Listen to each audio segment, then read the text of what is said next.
Alors, bonjour tout le monde. Pour ceux qui étaient absents, on a vu les DL au voisinage de A différent de 0 et au voisinage de plus l'infini.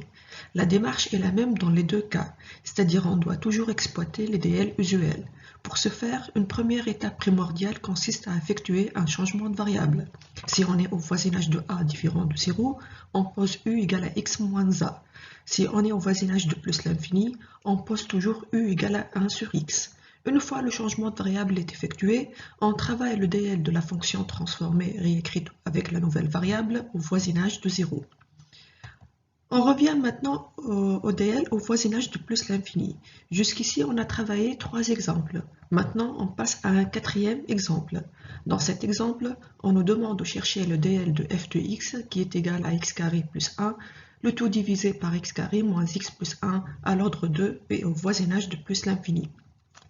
Attention à ne pas commettre l'erreur habituelle qui consiste à appliquer directement la division euclidienne puisqu'il s'agit d'une fonction rationnelle. Ceci est valable si on est au voisinage de 0. Puisqu'on est au voisinage de plus l'infini, la première étape à faire consiste à effectuer un changement de variable. On pose alors u est égal à 1 sur x. Si u est égal à 1 sur x, ceci implique que x est égal à 1 sur u. Dans une deuxième étape, on réécrit la fonction avec la nouvelle variable. f de x est au départ égal à x carré plus 1, le tout divisé par x carré moins x plus 1. À la place de chaque petit x, ça devient 1 sur u entre parenthèses. Cela nous fait donc 1 sur u le tout au carré plus 1, le tout divisé par 1 sur u le tout au carré moins 1 sur u plus 1.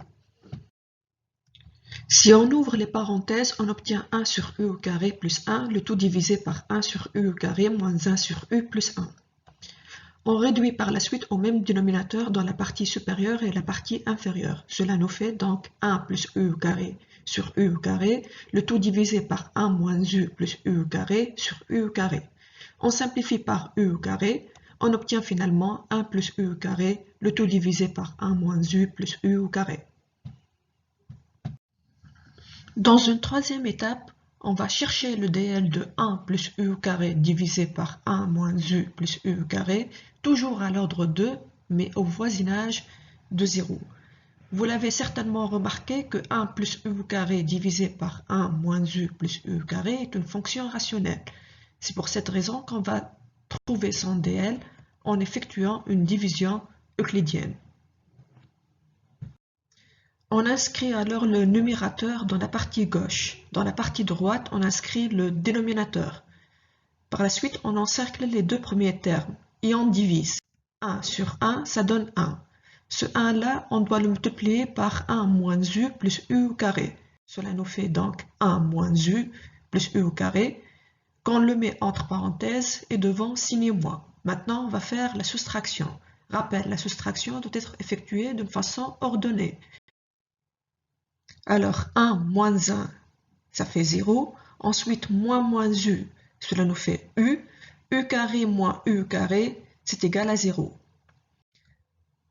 Répétition, on encercle maintenant les deux premiers termes et on divise. U sur 1, cela nous fait u. Ce u-là, on doit le multiplier par 1 moins u plus u au carré. Cela nous fait donc u moins u au carré, normalement plus u au cube. Puisqu'on est à l'ordre 2, on n'a pas besoin de u au cube, donc on le supprime. Maintenant, on va faire l'opération de la soustraction. U moins entre parenthèses u moins u au carré. Pareil, la soustraction est faite de façon ordonnée. Donc vous avez u moins u, c'est égal à 0. Moins u au carré, c'est u au carré. Répétition, on encercle les deux premiers termes et on divise. U carré sur 1, cela nous fait u carré. Stop, on a atteint l'ordre souhaité. Donc, le DL de 1 plus u carré divisé par 1 moins u plus u carré est égal à 1 plus u carré plus le reste qui est o de u au carré. Maintenant, on arrive à la dernière et quatrième étape. Là, on a besoin juste de remplacer le u par 1 sur x. Et donc, cela nous fait que f de x, qui est égal au départ à x carré plus 2 divisé par x carré moins x plus 1, est égal à 1 plus 1 sur x plus 1 sur x, le tout au carré, plus le reste. C'est égal à 1 plus 1 sur x plus 1 sur x au carré, plus o de 1 sur x au carré. On passe maintenant à l'intérêt et l'utilité des développements limités. Rappelons que dans le premier chapitre, on a vu que les développements limités servent à calculer les limites. Bien évidemment, quand on parle des limites, on s'intéresse en particulier au cas des formes indéterminées.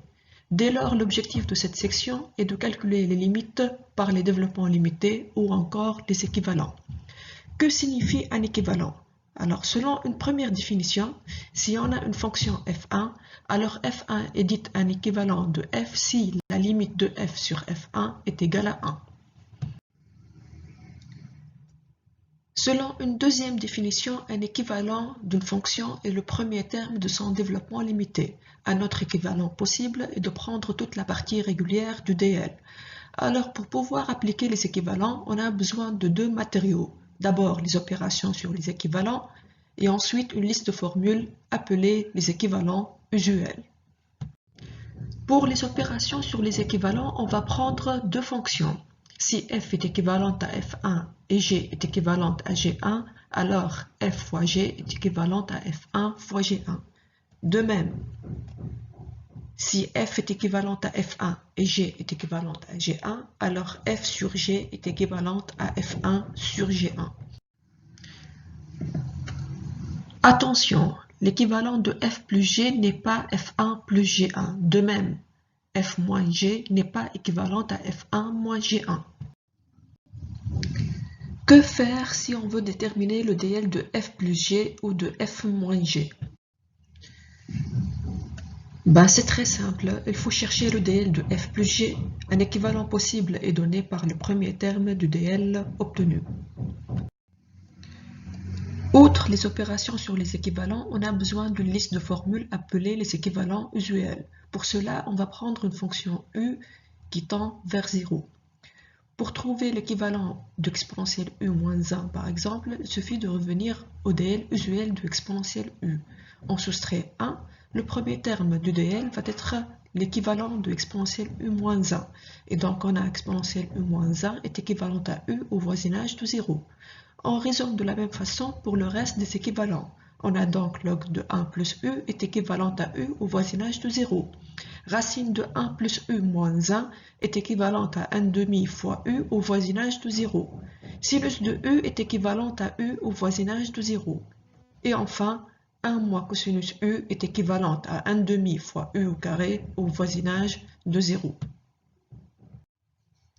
Passons maintenant aux applications. Dans un premier exemple, on nous demande de calculer la limite de log de 1 plus x au carré multiplié par exponentielle 3x moins 1 divisé par x au cube. On remarque que dans cet exemple, on a un produit au niveau du numérateur. Donc, pour calculer cette limite, il suffit de chercher l'équivalent de log de 1 plus x au carré et par la suite l'équivalent de exponentielle 3x moins 1. D'après le tableau des équivalents usuels, on sait que log de 1 plus u est équivalent à u au voisinage de 0. Cela nous fait donc que log de 1 plus x au carré est équivalent à x carré. Dans ce cas-là, on a remplacé le u par x au carré. Attention, il faut toujours vérifier que votre u tend vers 0. Dans notre cas, x carré tend vers 0 car petit x tend vers 0. On sait que exponentielle u moins 1 est équivalente à u. On remplace ici u par 3x. Cela nous fait exponentielle 3x moins 1 est équivalente à 3x au voisinage de 0. Pareil, notre u qui est égal à 3 fois x tend vers 0 car petit x tend vers 0. D'où la limite de log de 1 plus x au carré multiplié par exponentielle 3x moins 1 divisé par x au cube lorsque x tend vers 0 est égal à la limite de x au carré multiplié par 3x divisé par x au cube lorsque x tend vers 0. Cela nous fait donc limite de 3x au cube divisé par x au cube lorsque x tend vers 0. On simplifie par la suite par x au cube et cela nous fait au final un résultat qui est égal à 3. Passons maintenant au deuxième exemple. Dans Dans cet exemple, on veut calculer la limite de 1 moins exponentielle x fois sinus x, le tout divisé par x carré plus x au cube plus 2x puissance 4 lorsque x tend vers 0. Pareil ici, on remarque qu'on a un produit au niveau du numérateur. Donc pour calculer cette limite, il suffit de chercher l'équivalent de 1 moins exponentielle x et par la suite l'équivalent de sinus de x. D'après le tableau des équivalents usuels, on sait que exponentielle u-1 est équivalente à u au voisinage de 0. On remplace u par petit x, cela nous fait exponentielle x-1 est équivalente à x. On multiplie par la suite par moins 1 à gauche et à droite. Cela nous fait moins entre parenthèses exponentielle x-1 est équivalente à moins x. Ce qui implique que 1 moins exponentielle x est équivalente à moins x au voisinage de 0.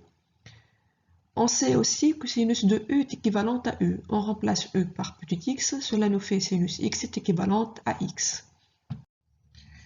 D'où la limite de 1 moins exponentielle x fois sinus x divisé par x carré plus x au cube plus 2x puissance 4 lorsque x tend vers 0 est égale à la limite de moins x fois x divisé par x carré plus x au cube plus 2x puissance 4 lorsque x tend vers 0. Cela nous fait donc la limite de moins x au carré divisé par x carré plus x au cube plus 2x puissance 4 lorsque x tend vers 0. On remarque qu'on peut mettre x carré en facteur au niveau du dénominateur. Donc cela nous fait limite de moins x au carré divisé par x carré facteur de 1 plus x plus 2x au carré. On simplifie par la suite par x au carré. Cela nous fait limite de moins 1 divisé par 1 plus x plus 2x au carré lorsque x tend vers 0. Maintenant, on remplace le x par 0 et on trouve que le résultat final est égal à moins 1. On passe maintenant au troisième exemple. On veut calculer cette fois-ci la limite de sinus de x moins x divisé par x au cube lorsque x tend vers 0.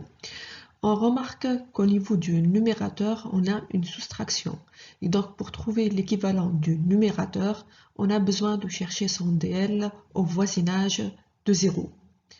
Alors, pour trouver le DL, de préférence, vous choisissez un ordre qui est supérieur à 1. On va donc déterminer le développement limité de sinus de x moins x à l'ordre 3 et au voisinage de 0. Alors, rappel, le DL usuel de sinus de u est égal à u moins u au cube sur 3 factoriel plus le reste, ce qui est égal à u moins u au cube sur 6 plus o de u au cube. On pose par la suite u égale à x. X tend bien vers 0. Cela nous fait donc sinus de x est égal à x moins x au cube sur 6 plus o de x au cube. Ce qui implique que sinus de x moins x est égal à moins x au cube sur 6 plus o de x au cube. On déduit donc que sinus de x moins x est équivalente à moins x au cube sur 6.